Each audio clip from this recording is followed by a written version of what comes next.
Langar mig til að spyrja aðeins það sem þú varst að segja áðan með að einstaklingurinn geti mótað embættið. Hvernig þá?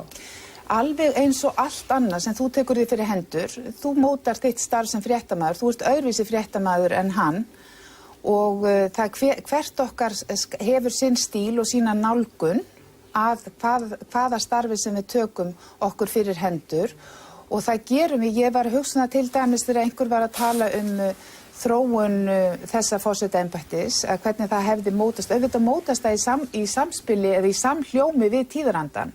Og hann að taka stöðugum breytingum og það þótti svo mikið áhlaup þegar málskotsrétturinn var virkjaður í fyrsta sinn að það voru uppi sterkar raddir það að þetta væri í raun og veru varla heimilt, þetta væri alls ekki síður en svo sjálfsagt og svo framvegis.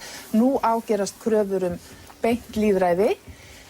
Þannig að þetta að nýr forseti, hann kemur með nýja sýn. Auðvitað kemur hann með nýja sýn og það mjög mikilvægt að forsetinn hann sé meðvitaður það samfélag og hann komi inn í þetta samfélag og hann ætli sér ekki að sitja einhvers staðar afsíðis og bara horfa á það sem eiga sér stað. Heldur, ef að mín framtíðarsýn væri sú sem forseti, gæti ég lagt mitt að mörkum með nákvæmlega þeirri þekkingu sem ég hef helgað mitt líf í raun og veru, sem að rannsaka mannréttindi og samspil mannréttinda og stjórnmála.